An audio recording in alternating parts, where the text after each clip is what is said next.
एक बार गौतम बुद्ध से अभय राजकुमार ने प्रश्न किया कि क्या श्रमण गौतम कभी कठोर वचन कहते हैं। उसने सोच रखा था कि नहीं कहने पर वह बताएगा कि एक बार उन्होंने देवदत्त को नरकगामी कहा था, और यदि हां कहे तो उसने पूछा, जा सकता है कि जब आप कठोर शब्दों का प्रयोग करने से स्वयं को रोक नहीं पाते, तब दूसरों को ऐसा उपदेश कैसे देते हैं। बुद्ध ने अभय के प्रश्न का आशय जान लिया। उन्होंने कहा, इसका उत्तर न तो हां में दिया जा सकता है और न नहीं में। अभय की गोद में उस समय एक छोटा बालक था।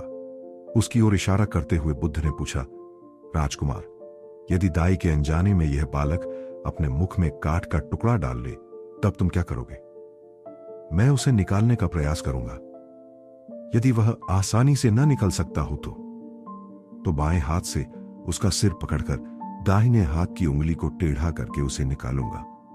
यदि खून निकलने लगे तो भी मेरा यही प्रयास रहेगा कि वह काट का टुकड़ा किसी न किसी तरह बाहर निकल आए। ऐसा क्यों?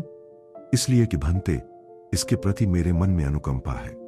राजकुमार, ठीक इसी तरह तथागत जिस वचन के बारे में जानते हैं कि यह मिथ्या या अनर्थकारी है और उससे दूसरों के हृदय को ठेस पहुंचती है, तब उसका वे कभी उच्चारण नहीं करते। पर इसी तरह जो वचन उन्हें सत्य और हितकारी प्रतीत होते हैं तथा दूसरों को प्रिय लगते हैं, उनका वे सदैव उच्चारण करते हैं। इसका कारण यही है कि तथागत के मन में सभी प्राणियों के प्रति अनुकंपा है। भगवान बुद्ध आत्मज्ञान की खोज में तपस्या कर रहे थे।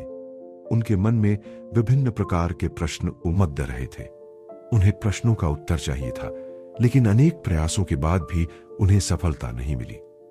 वे आत्मज्ञान की प्राप्ति के लिए कठोर तपस्या करने लगे। अनेक कष्ट सहन किए, कई स्थानों की यात्राएं की, परंतु जो समाधान उन्हें चाहिए था वह उन्हें मिला नहीं। एक दिन उनके मन में कुछ निराशा का संचार हुआ। सोचने लगे, धन, माया, मोह और संसार की समस्त वस्तुओं का भी त्याग कर दिया, फिर भी आत्मज्ञान की प्राप्ति नहीं हुई। क्या मैं कभी आत्मज्ञान प्राप्त कर सकूंगा? मुझे आगे क्या करना चाहिए? इसी प्रकार के अनेक प्रश्न बुद्ध के मन में उठ रहे थे।